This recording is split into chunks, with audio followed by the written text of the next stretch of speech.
In the most dangerous region of Afghanistan, a special forces team was under heavy fire.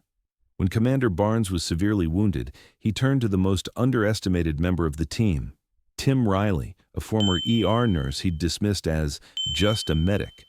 Now Barnes's life and the entire team's survival rested in the hands of a man never seen as having leadership potential. Officials at the Pentagon couldn't believe what they heard through their headsets. "This is Riley. I'm taking command." Fort Bragg, North Carolina, 3 months earlier. "Don't misunderstand me, Sergeant Riley," Captain Michael Barnes said, his voice carrying a slight undertone of condescension. "Your medical skills are unquestionable, but this is a command decision, not a medical one." Tim Riley maintained a neutral expression as Barnes rejected his proposed changes to the medical evacuation plan. In his 3 years with Special Forces, he'd grown accustomed to being reminded to know his place. "With respect, Commander," he said, keeping his tone professional. "This is both a medical and tactical suggestion.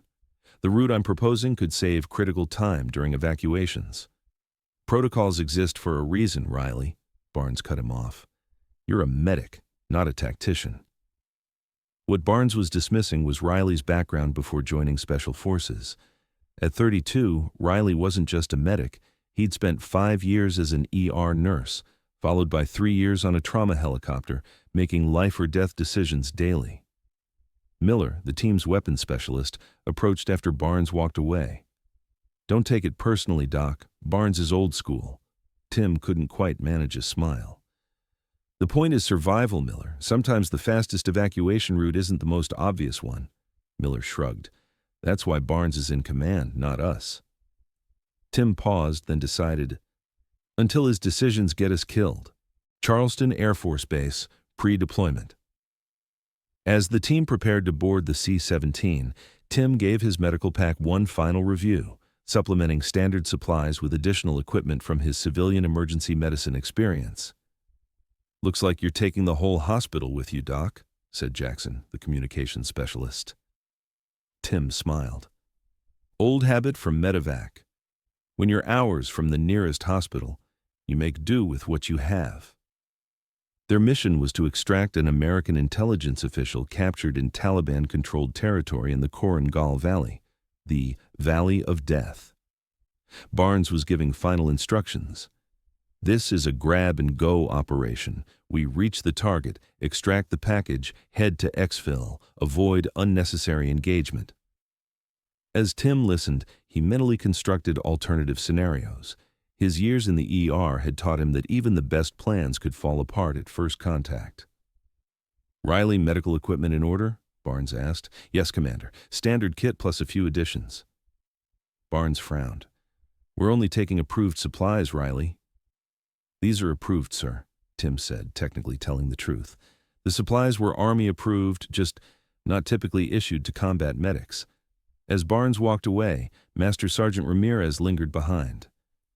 "I saw your evac plan, Doc. Made sense to me." Tim's eyebrows rose in surprise. "Thanks, Ramirez. Barnes is a good commander in a firefight, but he's traditionalist. Just keep your head down and do your job." Korengal Valley, Operation Kingfisher. The team infiltrated under darkness, approaching the compound where the captured CIA analyst was reportedly held. As they neared their target, gunfire erupted ahead. Another group had engaged the Taliban fighters. "Change of plans," Barnes ordered. "We use this distraction to approach from the rear." They slipped into the compound through a damaged wall. As they approached the central courtyard, Tim noticed something wrong, a subtle inconsistency in the debris pattern. His instincts from trauma medicine were screaming danger. "Barnes," he began quietly, but it was too late. The first shot came from their left. Barnes pivoted, raising his weapon. The second shot caught him square in the chest, throwing him backward. Suddenly, gunfire erupted from multiple positions. "Contact all sides!" Ramirez shouted as the team scrambled for cover. Tim lunged toward Barnes, who had collapsed against a wall, blood spreading across his chest plate. He dragged the commander behind better cover while bullets impacted around them. Tim quickly assessed Barnes, likely tension pneumothorax from the bullet penetrating just above his body armor. He inserted a decompression needle into Barnes's chest, releasing trapped air with an audible hiss. "Ramirez is hit!" Jackson shouted from across the courtyard. The master sergeant was clutching his bleeding leg. The situation was deteriorating rapidly. Barnes incapacitated, Ramirez wounded, position compromised, no clear exit. Tim made a split-second decision. In the ER, when a situation spiraled out of control, the most senior medical professional took charge, regardless of hierarchy. "Jackson," he called out, "get on comms. Tell command we're compromised. Barnes and Ramirez are down. We need immediate extraction." "Who's in command?" Jackson asked, surprise evident in his voice. Tim met his gaze across the chaos. "I am," he said firmly. "Now make that call." "Wilson," Tim called to the demolitions expert. "I need a distraction on the far side of the courtyard." "On it," Wilson replied, pulling equipment from his pack. Tim turned to Miller. "Cover the north corner. We're consolidating in that room behind us. More defensible." Barnes, semi-conscious but aware, watched with disbelief as the medic he'd dismissed was now commanding his team, and they were responding without hesitation. "You're taking command?" Barnes asked, his voice weak but incredulous. "Someone has to," Tim replied, checking the commander's vital signs while simultaneously assessing their tactical options. "And right now, I'm the only one thinking clearly." As Wilson's distraction detonated, Tim organized their retreat to a more defensible position, a former storage room with only one entrance and thick walls. Once inside, Tim stabilized Ramirez's leg wound while continuing to issue orders. "Jackson, what's command saying?" "QRF is at least 90 minutes out," Jackson replied grimly. "They're asking for our situation and LZ options." Tim took a deep breath. "Tell them we have 2 critical casualties requiring immediate medevac. We can't reach the primary extraction point, but there's a clearing 2 clicks northeast that could work as an alternate LZ." He paused.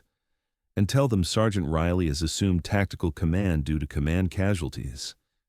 In the Pentagon's operations center, officers exchanged shocked glances. "Did he just say the medic has taken command?" one asked incredulously.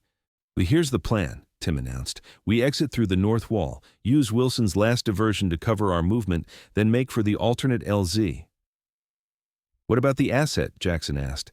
"Erickson was our primary objective." Tim shook his head. "Mission parameters have changed. With Barnes and Ramirez down, our priority is extracting our wounded. We don't even know if Erickson is still here."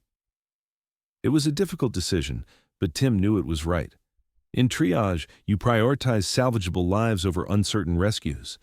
They moved out under cover of Wilson's diversion, Tim supporting Barnes while constantly monitoring his condition. The terrain was brutally challenging. Steep inclines and narrow paths made more difficult by carrying wounded. "Taliban search party," Jackson warned as voices became audible from a ridge to their left. "We go low," Tim decided. "There's a dry stream bed about 50 meters down. It'll provide cover." As they reached the stream bed, Barnes became more alert. "You're really in command?" he asked weakly. "For now," Tim replied, adjusting the captain's chest seal. "Someone had to make decisions." Barnes studied him with newfound respect. "Never thought you had it in you." "There's a lot you don't know about me, sir," Tim said, administering more pain medication. As they approached the extraction point, they could hear helicopter rotors in the distance. But then disaster struck. Taliban fighters on a ridge opened fire on the landing zone. The lead helicopter aborted its landing, banking sharply away from the incoming fire. The pilot's voice came through the radio. "Cannot land under active fire. Secure the LZ and we'll approach again." Tim made another critical decision. "Miller and I will flank the enemy position. We'll draw their fire away from the LZ." "Negative, Riley," Jackson protested. "That's suicide against unknown enemy strength." "We don't have a choice," Tim replied firmly. "Those choppers won't land under fire, and Barnes won't survive another hour without proper medical care." He turned to Miller. "You with me?" Miller checked his ammunition and nodded. "Lead the way, Doc." They altered course, heading directly toward the Taliban position. As they closed to within 200 meters, Tim assessed their options. "We hit them hard and fast," he told Miller. "Create maximum confusion, make them think they're being flanked by a larger force. Their coordinated attack took the Taliban fighters by surprise, driving them back from their advantageous position long enough for the helicopter to approach the LZ again. Tim watched through his binoculars as Barnes and Ramirez were loaded aboard. "They're clear," he told Miller, relief evident in his voice. As they provided covering fire for Jackson and Wilson to board the second helicopter, Tim took a bullet to his leg but kept moving. Miller helped him toward the waiting aircraft as Taliban fighters regrouped. Just before reaching the helicopter, Tim felt another impact in his side. Despite the pain, he made it aboard, and they lifted off as enemy fire intensified below. "Riley's hit twice," Miller shouted as the crew chief pulled them fully inside. "You'll live," Jackson said, applying pressure to Tim's wounds, "which is more than I can say for Barnes if you hadn't taken command back there." Tim tried to smile but grimaced instead. "Barnes? Ramirez?" "Already at the forward surgical hospital," Wilson confirmed. "The medics radioed ahead. They're going to make it." Tim relaxed slightly, the tension of leadership finally easing. "Good," he said softly. "That's good." Landstuhl Regional Medical Center, 3 days later. Tim woke to find Miller sitting beside his hospital bed. "How long was I out?" he asked groggily. "About 3 days," Miller replied.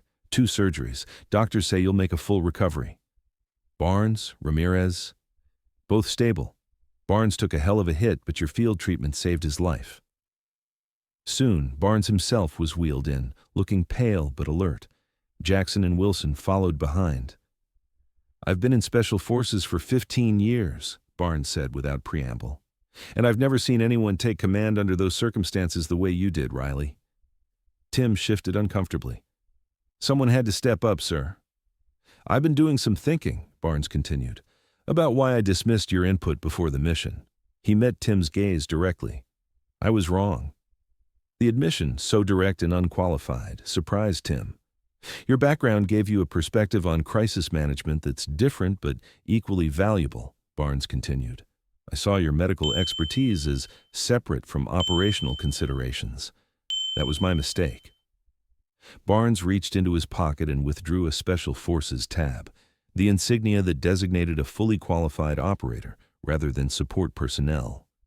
"This isn't official yet," Barnes clarified, "but I've recommended you for accelerated operational qualification. After what you demonstrated in Afghanistan, no one's arguing."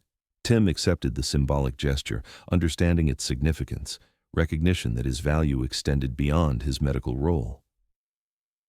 "There's more," said a colonel who had entered the room.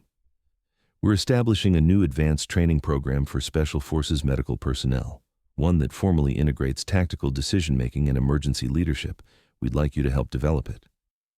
Tim looked around at his teammates who had followed his lead when it mattered most. Their expressions showed genuine respect, not just for his medical skills, but for the leadership he had demonstrated when everything was on the line. "I'd be honored, sir," Tim said finally. As the officials departed, Barnes asked with a slight smile, "So, Riley, still think you're just a medic?" Tim smiled, thinking of the journey from dismissed support personnel to recognized leader. "No, sir," he replied. "I think I'm whatever the mission needs me to be." "That," Barnes said with approval, "is what makes a Special Forces operator." If this story of underestimated expertise inspired you, hit that subscribe button to join our community. Have you ever been dismissed as just something only to prove your full value later? Share your experiences in the comments. We read every single one and would love to hear your story. Turn on notifications so you never miss our daily uploads of powerful stories that explore leadership, expertise, and triumph against all odds.